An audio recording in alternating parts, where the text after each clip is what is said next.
Kemuliaan Mukarram Al-Ustaz Arif Maulana Al-Ilkahar pimpinannya Sang Muslim kepadanya waktu dan tempat dan segala mana mundur dekat semua dan arah enak mundur dekat semua.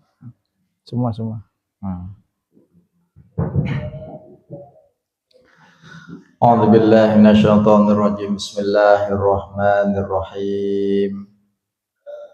Alhamdulillahil qail was-samaa'a rafa'aha wa wada'al mizan alla tatghaw fil mizan wa aqimul wazna bil qisti wa la tukhsirul mizan.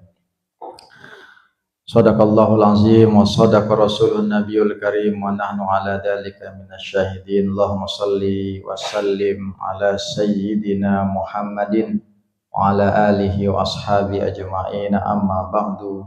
Rabbi shrah li sadri wa yassir li amri wahlul 'uqdatam min lisani yafqahu qawli. Qalu subhanaka la ilma lana illa ma 'allamtana innaka antal alimul hakim. Ngiring sama-sama niat i'tikaf. Bismillahirrahmanirrahim. Nawaitul i'tikaf sunnatan lillahi ta'ala.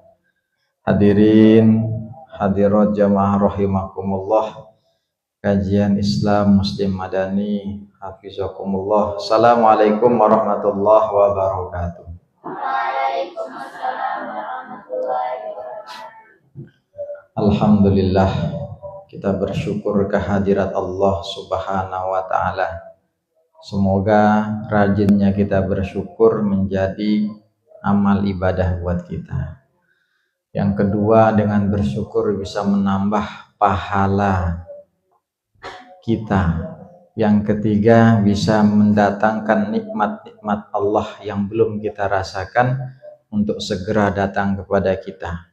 Yang keempat, untuk agar nikmat yang sudah ada tidak segera lepas, bisa kita nikmati, bisa kita rasakan selama kita masih hidup di dunia. Allahumma amin. Ya Nabi salam alaika, ya Rasul salam alaika, ya Habib salam alaika.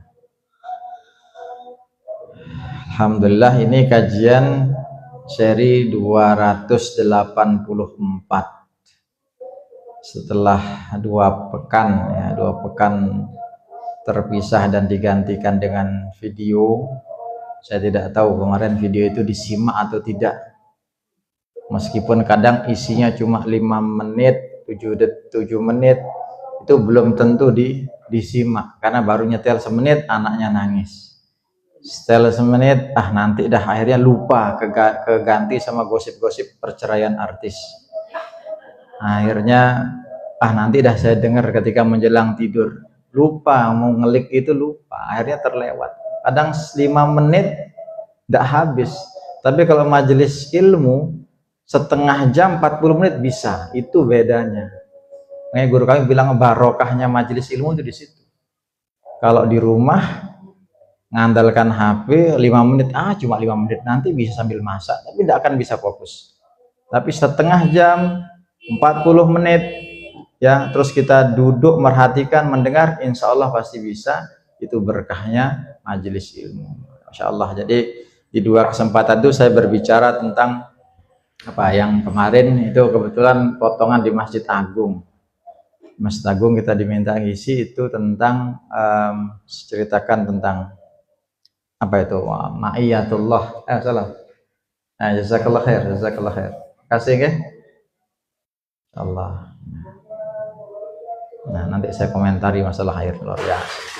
Ma'iyatullah, agar kita senantiasa merasa selalu diawasi Allah. Kadang kita nggak adil. Pas berdoa, ya Allah, kita yakin betul Allah itu maha mendengar doa kita. Tapi saat bermaksiat, saat malas, saat kita durhaka sama Allah, Allah paling nggak ngelihat nih. Itu kan kita nggak adil itu. Itu penekanannya. Adapun yang sebelumnya juga ada yang sudah kita bahas. Ini 284. Dan alhamdulillah senang rasanya bisa kembali berjumpa Nah, itu yang nikmat itu berpisah dan bertemunya itu karena Allah, itu nikmat. Ya, kalaupun misalnya kita berpisah terus, ternyata terhalang sama dua dimensi, dua alam yang berbeda, berharaplah bertemunya di surga. Allahumma amin. Tadi adik-adik kita, ini kelompok yang sekarang kelompok 4 yang terbanyak petugasnya. Jadi nanti Zaki bagian yang kedua ya, Zaki ya, part kedua, MC kedua. Nah, tadi baca yang dibaca itu surat Ar-Rahman ayat 7 sampai 9. Allah Subhanahu wa taala itu sudah meletakkan Bapak Ibu, ibu-ibu, adik-adik, hadirat rahimakumullah, itu meletakkan mizan. Mizan itu dalam bahasa Arab bermakna timbangan. Bahasa Inggris namanya scale, alat untuk menimbang, skala itu. Jadi Allah SWT sebenarnya sudah meletakkan timbangan di alam semesta. Timbangan, ukuran, dasar. Bumi ini pas sekali semuanya. Suhunya, udaranya, gravitasinya, itu semua pas. Bumi ini kalau seandainya Allah mau berhentikan 1 detik saja tidak berputar, semua kita ini binasa. Itu sudah ada risetnya. Jadi kalau dia sama Allah misalnya diberhentikan getak gitu, itu kita langsung saling tabrakan ini. Yang sana nabrak sini nabrak sini, atas dari bawah balik jungkeng. Itu akan meninggal. Rumah-rumah roboh, bangunan akan jatuh, ya. Pohon akan tercabut dari akarnya, yang di darat akan ke laut, yang di laut akan tumpah ke darat. Tidak karuan. Dan Allah SWT melanjutkan, Allah tatghaw fil mizan, maka jangan kalian melampaui batas. Melampaui batasnya apa? Saat dagangan jangan melebihkan timbangan. Jadi banyak orang itu naudzubillah taruh di timbangannya itu dikasih koin, dikasih pemberat. Ini tidak benar ini, ya. Jadi sangat hati-hati kita. Lebih baik kita ngalah, lebih baik kita lebihin daripada itu. Jadi Allah itu menyuruh kita adil. Alam semesta diciptakan Allah sedemikian presisi, sedemikian tepat, sedemikian adil. Pas. Ya. Kapan harus siang, kapan harus malam, itu pas. Kita sama Allah disuruh juga berlaku adil. Terhadap alam jangan zolim. Terhadap manusia jangan zolim.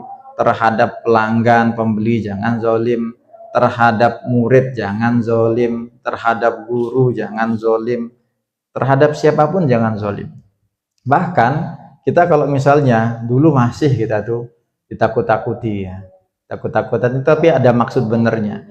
Kalau laki kan masih kecil tuh kalau buang air kecil tuh ya udah berdiri ngacer gitu jadi mana-mana ya. Itu kalau paling senang tuh ngecingin lubang semut. Nah itu nikmat, terus apalagi sudah tepat masuk. Pas masuk tuh puas rasanya. Itu ternyata sama Rasulullah dilarang. Ya. Kenapa? Jangankan ada semutnya, nggak ada semut saja lubang itu jangan, karena bisa jadi la'allahu fil hayawan. Rasulullah bisa jadi dalamnya itu ada makhluk hidup yang berteduh. Jangan-jangan itu rumahnya.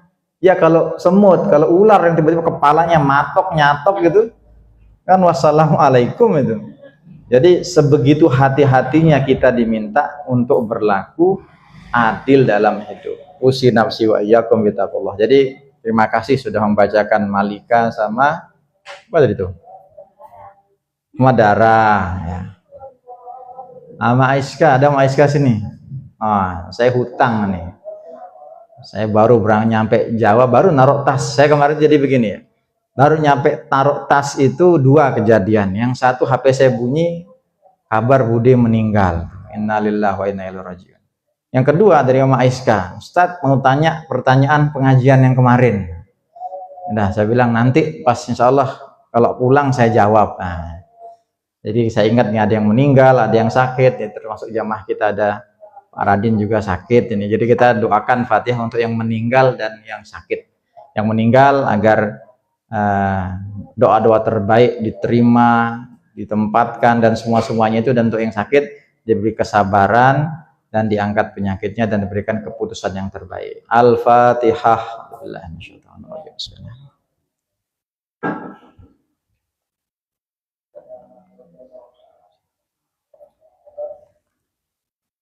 Amin, amin.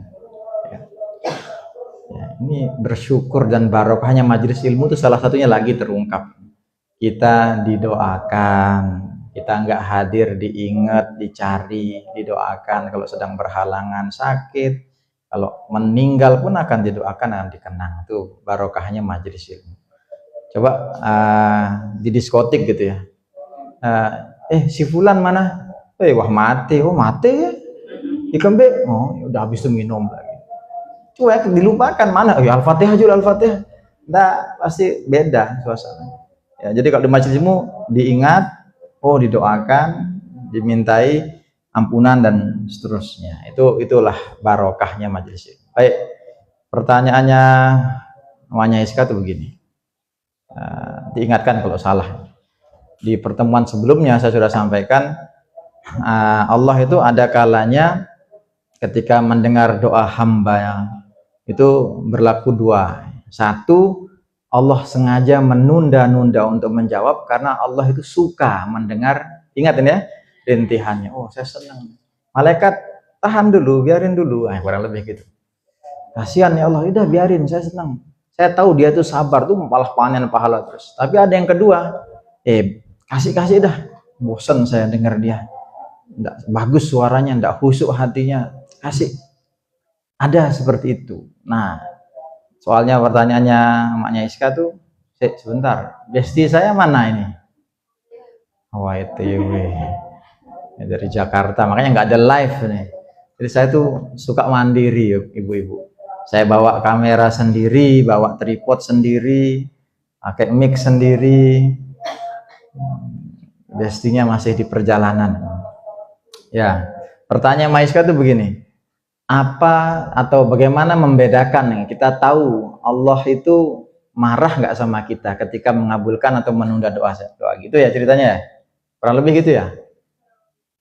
Iya kan? Coba perjelas coba.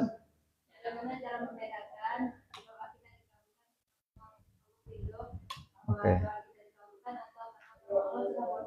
Oh ya, Masya Allah. Baik. Gini, bagus pertanyaannya. Gimana cara kita tahu nih? Kan kita berdoa, semua kita pernah berdoa. Ada kalanya doa kita dikabulkan, nggih? Ada kalanya tidak dikabulkan. Nah, bagaimana cara tahu kalau doa kita dikabulkan itu tapi ridho Allah juga bersama dengan jawaban doa itu? Atau Allah jangan-jangan muak nih, marah nih, bosan sama kita? Satu ya, kita lihat orang yang berdoa itu bagaimana keadaannya. Satu, kalau dia itu tetap tenang, tetap yakin, tidak terganggu ibadahnya, maka itu tandanya Allah ridho. Mau dikasih atau tidak doanya, mau dikabulkan atau tidak, berarti Allah ridho. Satu, orangnya tetap tenang. Ada orang yang berdoa, baru 3 kali, 10 kali berdoa, udah ngerasa, apa, katanya Allah maha mendengar.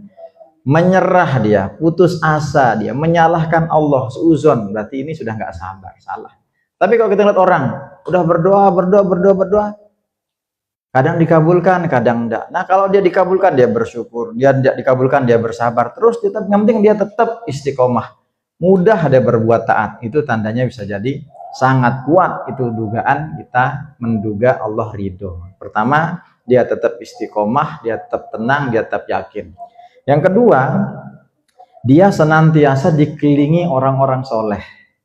Karena orang soleh itu pasti bergaulnya sama orang-orang soleh.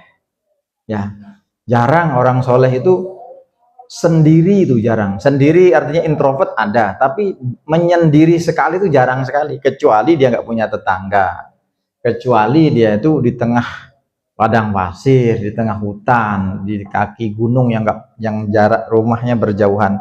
Tapi kalau umumnya di masyarakat pasti lihat teman-temannya tuh soleh, solehah, mukmin, mukminah, itu bisa jadi itu adalah tanda Allah ridho. Yang ketiga, lihat akhlaknya. Akhlaknya orang yang diridhoi Allah itu, baik doanya dikabulkan atau tidak, itu pasti baik. Akhlaknya akhlak karimah, akhlaknya akhlak mahmudah, yang terpuji. Ada orang sakit dia jenguk, ya. Dia suka kebersihan, dia suka menjawab salam, dia saling bertukar hadiah. dia tidak menipu orang, tidak membohongi orang, akhlaknya baik. Ya.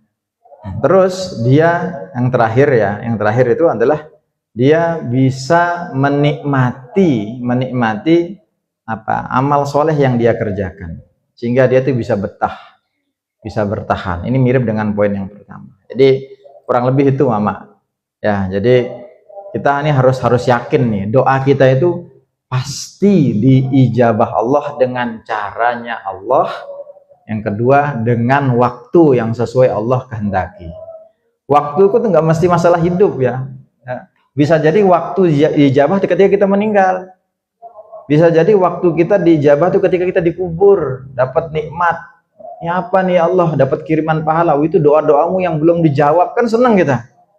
Jadi jangan disangka waktunya orang beriman tuh hanya ketika di dunia.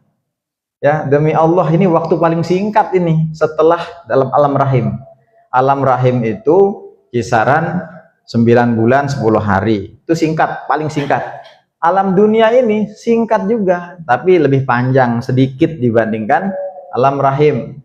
Ya, jadi kalau alam rahim itu nggak nyampe setahun, alam dunia, alam kita hidup ini tergantung. Ada yang 30, ada yang 40, ada yang 50, ada yang 60. Itu singkat juga. Berbanding lama lagi sama alam barzah, di alam kubur itu lama. Ya, kayak Mbah Gofur itu meninggal 94. 94 sekarang tuh berapa tahun Binung? Berapa? 30 ya? 30 tahun ya? 30 tahun, 31 tahun. 31 tahun. Jadi kan berapa? 31 ya. 31 udah lama itu. Dan ini bisa jadi masih terus sampai nunggu hari kiamat. Jadi lama. Lagi alam di di Yaumul Hisab. Masya Allah, kita kalau bicara alam barzah, enak nyebutnya alam barzah. Di atas lagi ada namanya padang mahsyar. Padang mahsyar enak, nyebutnya enak, mudah, mahsyar, tempat orang berkumpul. Makanya orang di mana tuh, di Arafah itu adalah gambaran orang gitu di Mina itu. Jadi mahsyar tempat berkumpul. Dikatakan matahari itu sangat dekat di atas kepala. Sampai orang-orang yang sudah dipastikan masuk neraka, dalam riwayat dikatakan saking panasnya saat itu, saking jenuhnya, bosennya, lamanya, capeknya, ndak enaknya menunggu di padang mahsyar tuh, padahal dia sudah ditakdirkan masuk neraka. Dia bilang apa? Ya Allah, cepat-cepat dah masukin saya neraka sekarang. Coba, padahal di neraka lebih enjoy atau lebih parah kira-kira? Lebih parah.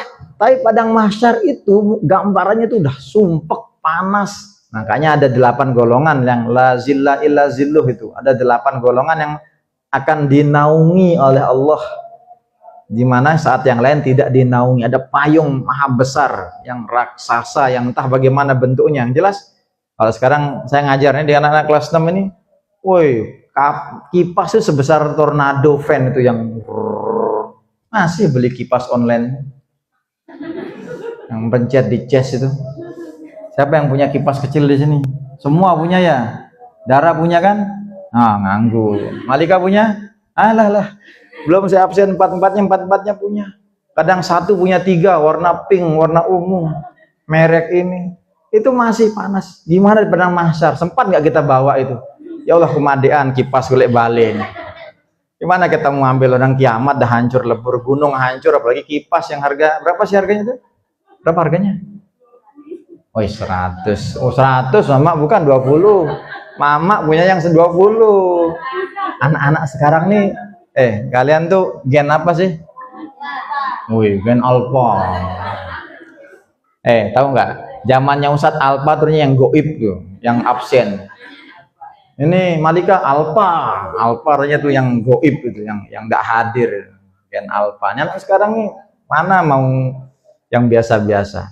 Jadi orang sudah ditakdirkan masuk neraka bilang, ya Allah cepetan dah masukin dah saya neraka sekarang. Saking gerahnya. Padahal di neraka lebihan lagi. Mungkin kalau udah dipindah tuh, ya Allah balikin lagi ke mahsyar. Enak-enak sekali minta ngatur-ngatur. Jadi Itu ya jawabannya, betapa kita ini memang harus memanfaatkan waktu hidup kita yang tidak seberapa itu dengan amal-amal kebaikan. Maka majelis ilmu, majelis taklim dimanapun itu sebisa mungkin dihadiri, sesempat mungkin didatangi.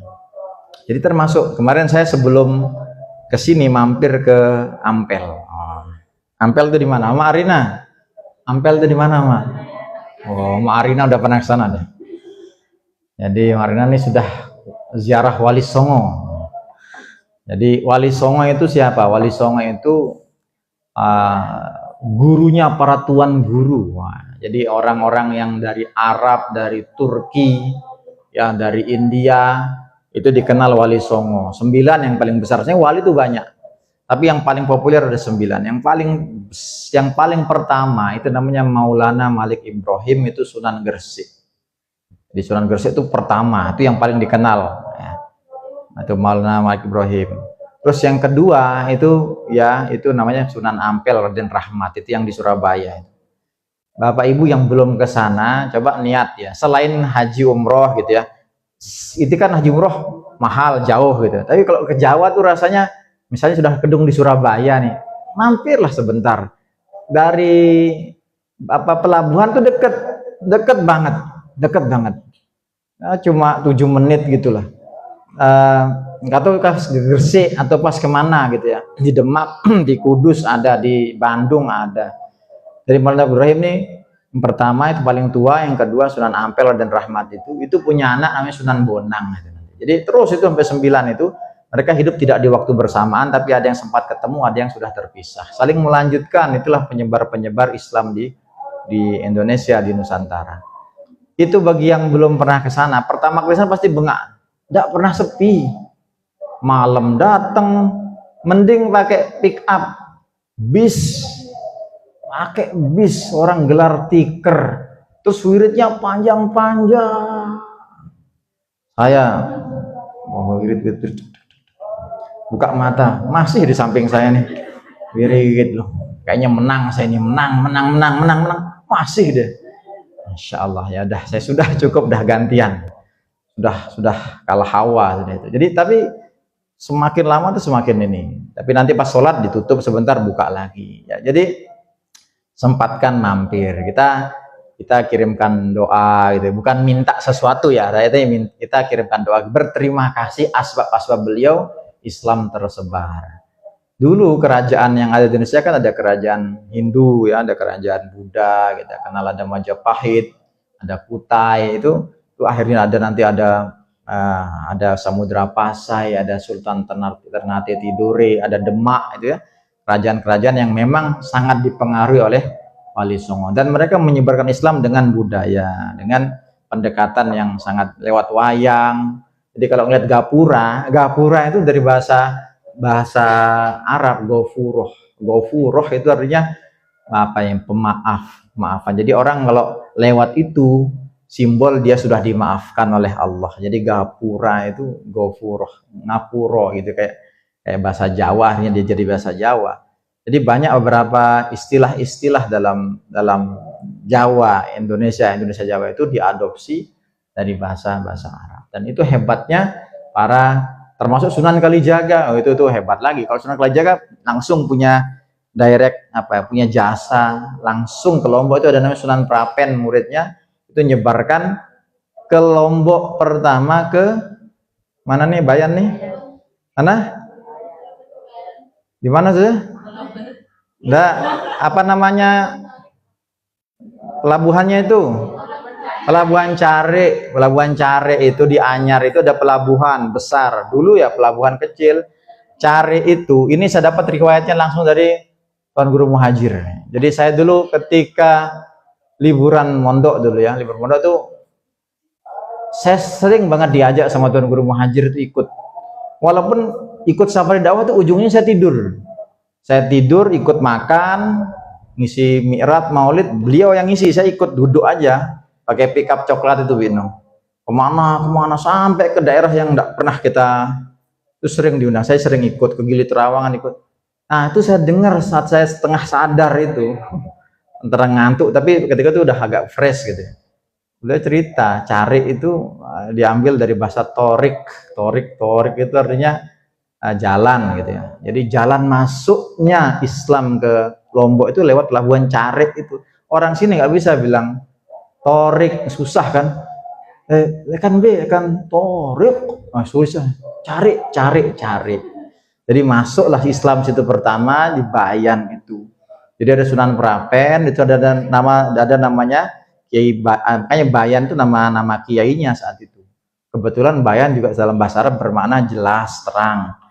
Itu akhirnya menyebarkan Islam. Daerah kedua itu daerah sekitar Pagutan, itu dikenal dengan Teben.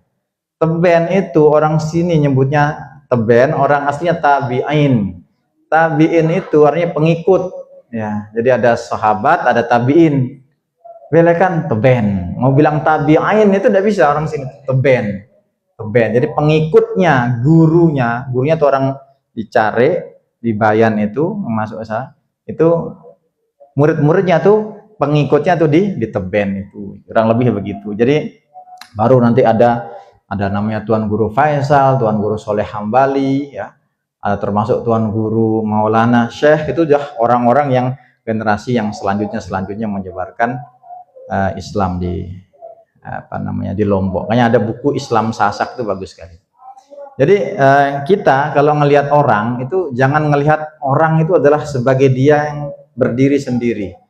Pastikan kalau ada orang soleh, orang baik itu kemungkinan itu dua. Dia adalah anak, dia adalah cucu, atau dia adalah cicit daripada orang-orang soleh sebelumnya. Kalau kita ngeliat ada tuan guru, ada ustadz, ada siapa, bisa jadi bapaknya. Kalau nggak bapaknya, kakeknya.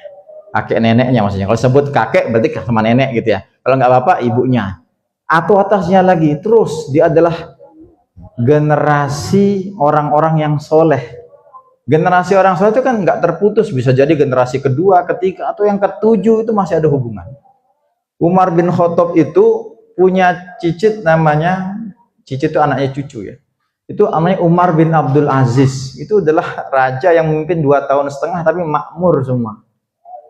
Itu juga kenapa setelah dilihat ternyata Umar bin Abdul Aziz adalah keturunan dari Umar bin Khattab. Terus itu pasti lihat orang tuanya, lihat nasabnya, lihat darahnya. Atau kemungkinan kedua, dia adalah murid daripada orang soleh sebelumnya.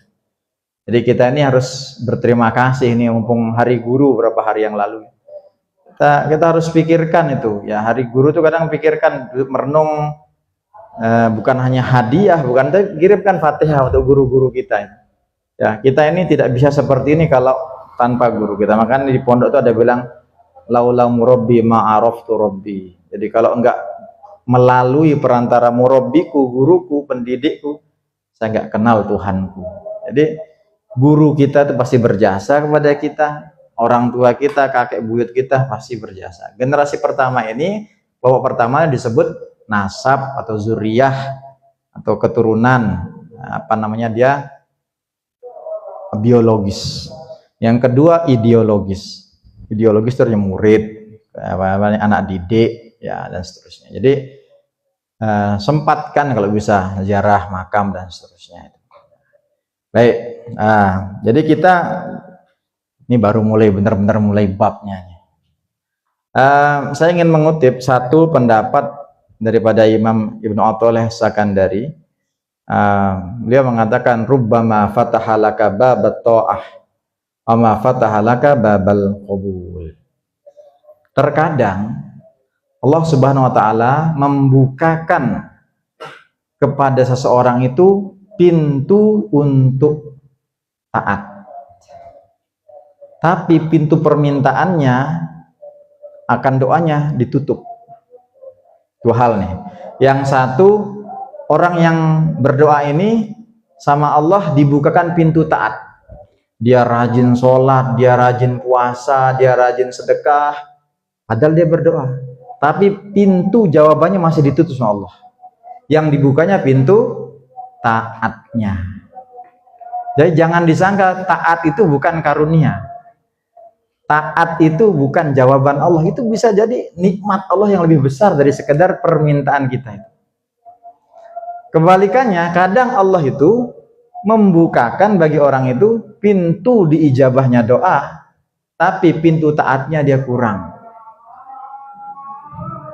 Kadang sering kita lihat ya, orang itu jarang ibadahnya, kok hidupnya langgeng gitu ya, lurus, rezekinya lebih banyak, seakan-akan masalahnya tidak ada begitu. Berarti yang dibukakan pintu ijabah doanya, tapi taatnya ditutup sama Allah. Kalau disuruh milih, milih mana? Milih dibukakan pintu taat.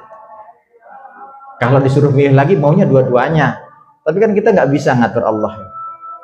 Kita nggak bisa ngatur Allah. Ini karena nggak ada muazin, kita jawab azan dulu ya. Allahu Akbar, Allahu Akbar. Allahu Akbar, Allahu Akbar.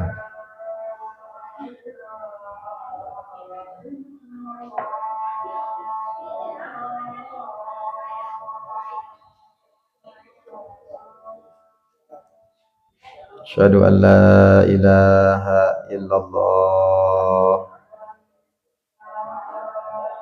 La ilaha illa syarika lah.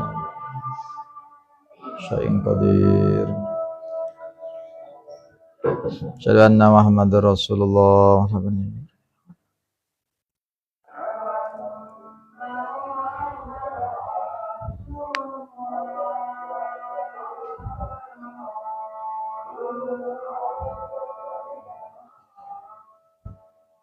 Anna Muhammadar Rasulullah sallallahu alaihi wasallam. Marhaban ya Ibrahim. Bismillah ar-Rahman ar-Rahim.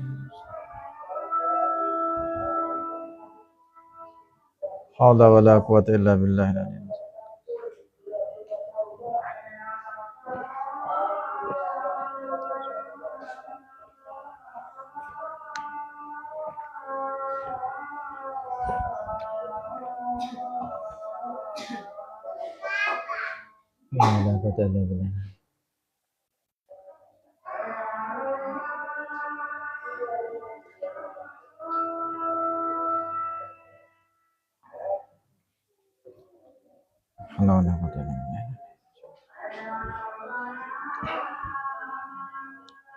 Illa billahil aliyyil azim. Allah la quwwata illa billah.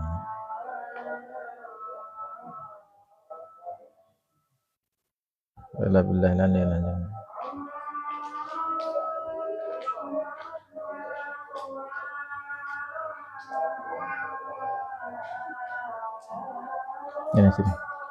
Sini.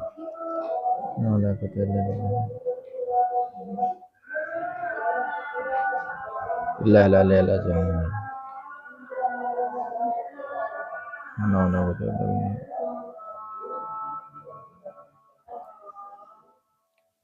Allahumma la ilaha illallah wa rasulullah sallallahu alaihi wasallam. Amma rabbah zidda wa dittama salatul qa'imah. Hadi sayyidina Muhammadin al-wasilata wal fadila wa syarafa wa darajata al-aliyata rafi'ah. Abathu maqaman mahmudan alladhi wa'atah. Innaka la tukhliful mi'ad. Tauhidillah.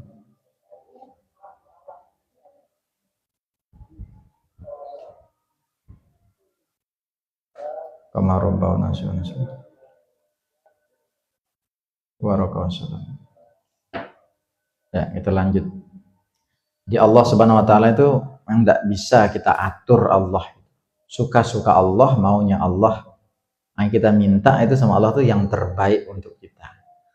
Itu yang kita bisa. Tidak bisa kita paksa Allah harus begini sesuai kemauan kita, tidak bisa. Di Allah bisa saja saat kita berdoa itu kita sudah taat, yang dibukakan sama Allah itu pintu taatnya biar terus bisa taat walaupun belum diijabah doa. Tapi ada orang yang juga ya taatnya biasa atau kurang atau bahkan enggak, tapi dikasih dia permintaan yang dia ada di dalam hatinya. Itu suka-suka Allah. Ya.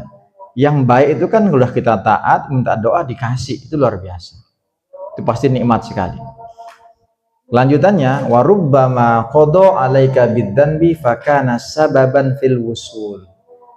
Ada kalanya juga Allah Subhanahu wa taala menakdirkan seseorang, ya. Artinya dia ditakdirkan itu artinya dia mudah sekali untuk berdosa, dia bermaksiat, berdosa. Tapi dengan dosanya, melalui dosa itu akhirnya dia tuh merasa hina, merasa menyesal, merasa malu, lalu akhirnya dia taubat kepada Allah. Berbanding dengan orang yang taat. Ini makanya hati-hati. Dikatakan taat yang terkadang dibarengi dengan penyakit hati, sombong, riya, tidak ikhlas itu, ujub bangga itu, kadang itu bisa membahayakan. Sedangkan berbuat dosa yang setelah itu orang itu nangis, menyesal, malu, merasa hina, itu malah bisa menjadi jalan yang sangat cepat untuk menuju Allah. Tapi kita jangan ngambil resiko yang kedua kalau bisa. Nah, kayaknya saya perlu menangis ini untuk dalam gelimang dosa, baru saya bisa menangis yang benar-benar. Jangan, ternyata pas berbuat dosa mati. Kan repot ini. Wah, ini sebentar nih ada aroma-aroma terapi nih. Sebentar. Masa dia sebentar. Sama-sama baju merah kan? Bentar. Ya. Ya. Ya, tas dulu. Tas dulu makanya. Udah, tas dulu. Betul ya? Ya. Oke. Jadi insya Allah kita kalau melihat intinya Imam Ibnu Athaillah tuh pengen ngajarin kita jangan silau sama cepatnya Allah mengabulkan doa orang dibanding doa kita yang mungkin lebih sering, lebih khusyuk, lebih banyak, lebih lama menurut kita loh. Makanya dia jarang berdoa, kayaknya dia doanya pendek-pendek, kayaknya ini kok dia cepet ya, kok dia lancar ya, kok dia. Sedangkan saya, nah itu Ibnu Athaillah tuh menghindari itu, tidak mau kita begitu. Kalau kita berdoa belum diijabah, belum dikabulkan, tetapi ternyata tetap rajin sholat, rajin sedekah, rajin puasa, tirakatnya jalan, wiridnya terus, ngajinya tidak berhenti, itu berarti yang dibukakan pintu taatnya tadi, dan itu rezeki. Dan makanya selalu kita bilang kalau bicara tentang rezeki itu tidak melulu harta. Di situ ada kesempatan, kita dikenal orang, kita dipercaya orang, ya kita sehat, pagi kita dalam keadaan beriman, sampai kita tidur dalam keadaan beriman, hidup dalam keadaan beriman, tumbuh besar keadaan beriman, meninggal Allahumma amin masih dalam keadaan beriman, itu kan nikmat itu. Jadi apapun yang kita rasakan sebenarnya itu adalah nikmat yang Allah Subhanahu wa taala berikan kepada kita. Maka jangan cepat-cepat melihat rumput tetangga itu lebih hijau gitu.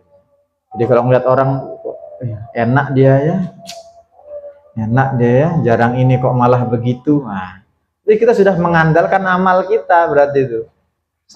Kesalahan kita adalah mengandalkan amal kita. Kita harap dengan amal kita, doa kita terwujud. Itu salah itu. Kurang tepat. Kita mengandalkan amal kita, merasa dengan amal yang kita lakukan yang nggak seberapa itu, Allah harus menjawab doa kita. Ini jangan gitu. Kita beramal, kita serahkan sama Allah, mau dikembalikan dalam bentuk apa, saya ikhlas ya Allah. Dengan kesehatan, alhamdulillah. Dengan keturunan yang baik, alhamdulillah. Dengan umur yang barokah, alhamdulillah. Dengan mati husnul khotimah, alhamdulillah, kan gitu. Jadi kita serahkan, nanti dikembalikan sama Allah kepada kita dalam bentuk apa, itu terserah suka-suka Allah. Jadi kita jangan sok tahu, jangan sok ngatur. Nah, yang kita perlu adalah PDKT sama Allah. Ini anak gen alpha atau PDKT? Kalian taunya itu apa sih istilah anak sekarang tuh ya? Coba satu istilah yang Ustadz nggak tahu anak gen alpha apa? Yang bagus ya, jangan yang jelek-jelek. Yang bagus apa? Sigma itu apa? Sigma itu apa? Hah? Sigma boy. Sigma itu apa nih Sigma itu? Keren. Oh keren. Oh Sigma itu keren. Oh ya. Kalau di pondok nih hulu sawian. Sigma itu namanya. Sigma itu keren. Jadi ini kosakata anak gen alpha. Sigma itu keren. Kalau PDKT itu ya, PDKT itu pendekatan. Jadi kita mendekati Allah. Ya, jadi kita rayu Allah, kita buat senang Allah. Kita kan kalau sholat tuh Allah senang gitu loh. Kita muji Allah, Allah senang. Bukan Allah butuh loh, ya ini beda nih. Jadi jangan sangka saya sholat nih karena Allah butuh sholat saya. Wes, coba pede banget namanya. Padahal kita baru takbir udah kemana-mana. Ay, kunci tadi di mana? Kompor belum dimatiin kayaknya. Tuh sholat ingetnya, saya heran tuh kadang tuh pas sholat malah inget hal-hal yang memang seharusnya tidak diingat itu. Itu terus kita mau bilang ini sholatku untukmu, kepedean itu. Jadi kita ini berusaha berikan yang terbaik dan berharaplah Allah itu senang sama kita. Jadi kita tuh mencoba merayu Allah karena Allah agar senang, biar Allah senang, bukan Allah butuh gitu ya, bukan Allah butuh. Ya, jadi baik, itu kajian kita pada kesempatan kali ini. Semoga bermanfaat. Ini kajian tadi nggak ada posternya. Saya pokoknya kalau kehilangan Ustaz Supri itu tulang rusuk saya hilang satu. Ya, apa poster nggak jadi, live nggak ada. Mau bilang bapak-bapak ibu-ibu ya nggak ada. Jadi muazin tuh banyak sekali. Jadi diam-diam sudah digebuk baru sama ya. Ustaz Supri ini nggak boleh lama-lama dia. Gimana? Insyaallah. Ya, gitu ya. Terima kasih atas waktu dan perhatiannya, semoga bermanfaat. Pekan depan sebagai pengumuman aja, Ramadan tinggal 85 hari lagi. Semoga semuanya kita dipertemukan dengan bulan suci Ramadan. Yang benar dan baik dari Allah, Rasulnya, hilaf salah dari menyampaikan. Assalamualaikum warahmatullahi wabarakatuh. Kepada Al-Ustaz Maulana MDRK, kami aturkan jazakumullah khairan katsiran atas penyampaian materi kajian. Acara yang terakhir, penutup. Marilah kita tutup acara kajian ini dengan sama-sama melafazkan alhamdulillah. Alhamdulillahirabbil alamin. Dan doa kafaratul majelis. Subhanallah wa bihamdi, subhanakallahumma wa bihamdika, nasyhadu an la ilaha illa anta, nastaghfiruka. Sekian. Wal asr. Suratul asr. Ente yang bilang. Marilah sama-sama baca suratul asr. Marilah sama-sama membaca surat Al-Asr. Wal asri innal insana.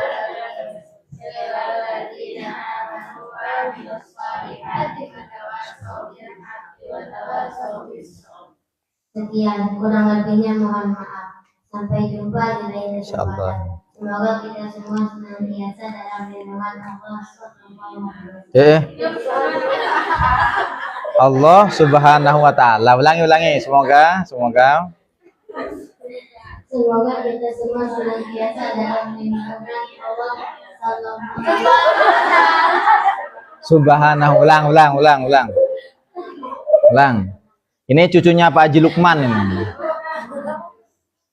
Semoga kita semua senantiasa dalam lindungan Allah Subhanahu wa Ta'ala. Assalamualaikum warahmatullahi wabarakatuh.